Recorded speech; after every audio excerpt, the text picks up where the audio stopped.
Hey everybody, Bill and Deb. Hi. Does it feel weird? Yes. What makes it feel weird? Because I'm looking at my ceiling.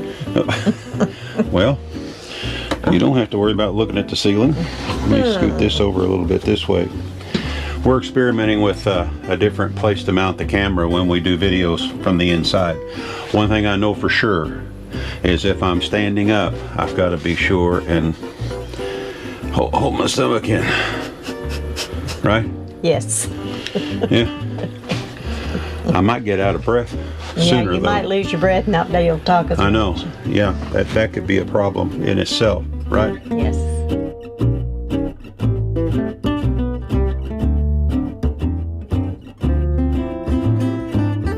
We were going to shoot this outside, but Carroll Electric, the rural electric company here, and they also cover parts of the city as well. They're working. They're out here working and running chainsaws and stuff, cutting down trees around power lines. Getting ready for winter. Yeah, just in case, trees come down and land on power lines, and which has happened many times before. Yes. Here. Anyway, so I'm going to sit down, and this will kind of give you a better idea. Someone commented here a while back that when I was shooting, when you were sitting over here and I was shooting up by the bed, he liked the shot because it showed a better view.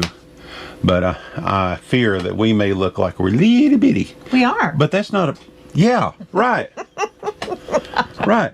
I We're don't little see bitty. a problem with being a little bitty. Okay. As one commenter said here the other day, Southerners like to talk and we need to get to the point. Right? Well, we're a friendly bunch. That's all I can say. So, anyway, I had a special response for that, but we won't go into that right now. But No. yeah, we do like to talk. That's okay, I think. We thought we would address a question from in the comment section, and quite honestly, I haven't really thought much about how to answer this question. I don't know if I have a good answer or not, or if we have a good answer or not. I have one or two. Oh, do you? Yeah. Okay. And it's a very simple, straightforward question, and it comes from Tommy.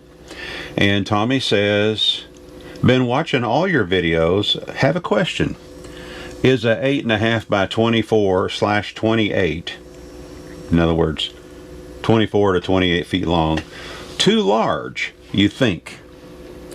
Looking at 24 feet minimum, but would like a 26 or 28. Well, that's So actually... would I. that in a way, that's a tough question to answer. Quite honestly, it depends on the individual. What were you going to say? Depends upon your toe rig. Oh yeah, absolutely. Yeah. Depends upon how much weight you're going to put in it. Mm-hmm. And Yeah. it depends upon the campgrounds you're going to. That's where I was headed, And I want to add something to that too. It depends on what you're going to use it for, which you didn't go into detail about that. Right.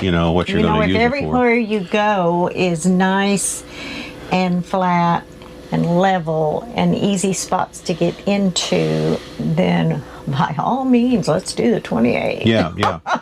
But if you're going to be going, and here again, we don't know. Are you going to be boondocking? Are you going to be going out in what we like to call the Bojacks? And if you want to come to Northwest Arkansas. yeah. Or do you want to come to Northwest Arkansas or the Ozarks in general? Because the shorter the rig, the easier it is to get into the campsite. Right. Some of these campgrounds, especially around Beaver Lake, Table Rock Lake, places like that. We're in the mountains. Yeah. And some will be really nice in level spots, believe it or not, where we are right now. We're on a hillside. But we still had fun getting into this spot with our 20-footer. We still do. But, because we've been here before. Yeah. But this one was one of the newer ones built around Beaver Lake. And because of that, when they terraced all the sites into the side of the hill, the vast majority of them are fairly nice and level, very little effort involved in getting your rig level side to side and front to back. And of course, a lot of it depends on how long you plan on spending at each particular site you're going to, which will determine how picky you want to be about how you have it set up. Now, when we're in this part of the country, because of doctor visits and visiting with the kids and things like this, we're spending a minimum of 2 weeks at each campsite we go to. So we're pretty picky about how, to get it level and everything the way we want, right? Yeah. Yeah. No? Well, yes. So, and the longer it is, especially if you've got a campsite that tilts towards the back or towards the front like that, in order to get it level fore and aft, the longer that rig is, the more difficult it's going to be. And you might end up having to actually back it up on blocks or, lift it with a hydraulic jack and put blocks underneath it to get it up high enough so that you can do a proper tilt. And the longer you go, the more involved that becomes to get to that point. And then of course there are sites that simply, especially in some parts of the Ozarks and the rougher terrain, simply won't accommodate a rig that large. Right. Yeah. So those are, to me, those are the things to look at, because would the extra room be awesome? Sure. Oh yeah. Yeah. If I had 4 more feet, I could have a couple little recliners. Yeah. I think about these things, but I also know that we're limited as to, the bigger you get, the more limited you are to the sites that you can get into. Yeah. The more you have to think ahead when you pull into a gas station, which gas stations to pull into. Oh yeah, those kind of things, Because there's been a few times when we've pulled in and then people come up all around us and we have to back up a little to get out more, Yeah. to get... So yeah, it's a thing. If you're going to be traveling on the interstates a lot, where you come across, Truck stops. and Love's Country stores and places like that, which themselves are truck stops, that'll be easier to get in and out of. But if you're going to be traveling on secondary roads like 2-lane roads most of the time, and you're going to be going through small towns, then it becomes a different issue. more difficult if you need to stop and get gas. And we've had to deal with that kind of stuff before, even with our 20-footer. Right. And because there's just certain ones that you can easily get in and out of. And so these are things we think about. Yeah. So as far as the rest of it, like Bill said, what are you going to use it for? Where are you going? Yeah. Be conscious of your weight, because 4 more feet, 8 more feet, my goodness, could we pack some stuff in there? Yeah. The trailer itself won't weigh all that much more, the trailer itself. It's what we have room to put in. It's what you're able to carry in it, And we've talked about these other things that I'm going to mention. We've talked about these other things many, many times before. But ground clearance is crucial, especially if you're going to be going if you're going to be going into campgrounds blind, or if you're going to be, here again, going out into Bojacks and stuff like that. Ground clearance is crucial. And, a typical cargo trailer, usually either you get it with torsion axles, or you get it with your standard axle, if is going to be a drop axle, which, drops it 4 inches lower to the ground. And so your clearance from the ground to the bottom of the trailer is roughly, I think on our last one we had, which had the 4-inch drop axles, was around 11 inches or so. That's immediately what I was thinking. If I remember, it's been 4.5 years. It was 11 inches. It was around 11 inches or so. And, and that can create an issue, especially if it's a longer trailer. A few campsites we kind of drug going up the hill, our leveling jacks when we were going into a campsite, because sometimes you have to go up and then in. In fact, we have some followers of ours who have since become good friends that they wanted to get a trailer very similar to ours, and when they ordered it, though, they went ahead and ordered it with the lower ground clearance, the standard axles. I think they went with torsion, but it also set as low to the ground as a typical regular axle type trailer would have. And when they come over here to the Ozarks, they live out in the West Texas area, but when they came over here at one of our meetups over here in the Ozarks, they found they were dragging just about everywhere they went. When they went to go climb up a hill to wherever they were going and things like that, it became an issue. So what does he do when he gets back? He has all that stuff taken off, and he had straight axles put on it for that additional ground clearance, and he's really happy with it now because that solved that issue. So yeah, those are things to think about. I know we harp on it a lot. We really, really do. But it's just things we face in the real world. But this is our second build, and we learned a lot from our first build when we went over to this one. So we highly, highly recommend, ground clearance be a key issue.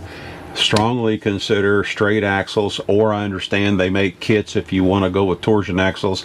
I heard something. I don't know that much about torsion axles, so let me get that out of the way. I don't know that much about torsions, but I have heard here recently where there's a kit you can get where it's like an extra cradle that can be welded to the frame, and then the torsion portion actually mounts to that, and then that gives you that additional clearance and still have your torsions. Of course, you're talking about more money, when you do stuff like that. I don't know if there's a way you can adjust torsions where you'll have added clearance. Those are things that I do not know. But check into that if you want to go with torsions. If not, you're going to go with standard axles. Strongly consider straight axles for a multitude of reasons. Another thing too, let me point this out, and this is one reason why I wanted to set this camera up like this today. I'm 6'3". We got this trailer with 7'6" ceilings, and you can see, how much more roomy this feels, but also, you just feel better in it. But there's other reasons why we did it. Another reason was because we knew that we would be building a raised pedestal around the bed, so we could clear the fender wells that stick inside. We knew that we'd be doing that, and we also knew that we'd be going with a shower pump which is real popular in the marine industry, that actually takes the drain from the shower into this pump and then turns around and pumps it into a gray tank, or in this case, on a boat, it pumps it out into the water, depending on if you're beyond the 3-mile limit or wherever you're able to do those kind of things legally. Our tanks are underneath our bed, so that's why we use the shower pump. But we raised the bathroom floor, which is behind the camera. We raised it 6 inches to accommodate this little shower pump that's in there.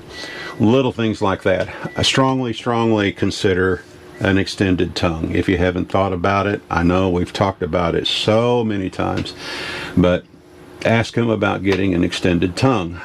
It'll make it a lot easier to tow down the road. The difference is night and day. Anything else? I don't think so. Yeah. So, here again, I guess it boils down to, choosing the length of your trailer. It all depends on where you're going to be going. And what I mean by where you're going to be going out in the Bojacks. You're going to be going to typical campgrounds. You're going to be going into campgrounds blind in hilly areas. You have no idea what to expect there. Consider all those things. And then, of course, I think this goes without saying, and surely I know good and well that you've probably considered this ahead of time. Make sure you've got a vehicle that, will tow this size trailer adequately without being unsafe. Right. Safety's primary. Oh, yeah. But, basic things, but still, strongly consider a straight axle. Strongly consider for that extra ground clearance. Strongly consider maybe going a little bit taller to make it feel roomier on the inside, and you may find that that is helpful in some situations, though it may not be helpful if you're going to be going into areas where you'll have a lot of low-hanging trees and stuff like that. I think we set at 10.6 to the well, to get under most bridges, it's got to be 13. right, so. right. Well, yeah. So we got a ways to go. So we're okay. But right now we're setting from the ground to the top of the cover over the Max Air fan is right at 10 feet and 6 inches, if I remember correctly. What's the matter? Bug. A bug? I think it was a black ant. A black ant? Well, we got a lot of ants right here. Black ants. Anyway, I don't know what else to say. Do you? No. And I hope, I hope that, and we're just pretty much running through stuff that, everybody pretty much already knows anyway, and I'm sure you probably know a lot of this stuff too. But these are just things to consider, to try and determine which size you want to go with. But I guess that's it. I guess so. Let us know what you think about this this setup here. Of course, I can, have other setups where we're a little closer, but I kind of like this one because it gives you a better view of how the inside of the trailer is done here. And I like it right now. When I go to editing, I may not like it. And Time will tell. and I'll know if I was able to hold my stomach in good enough. Time will tell. Yeah, I'll know here in about 10-15 minutes. This is Bill and Deb with I Ride Tiny House Adventures. You know what we're going to say, and we've been saying this now for around 5 years or so. We're not camping. We are living. Y'all get out there and do some living, and we will see you again soon. Bye-bye now. Bye-bye.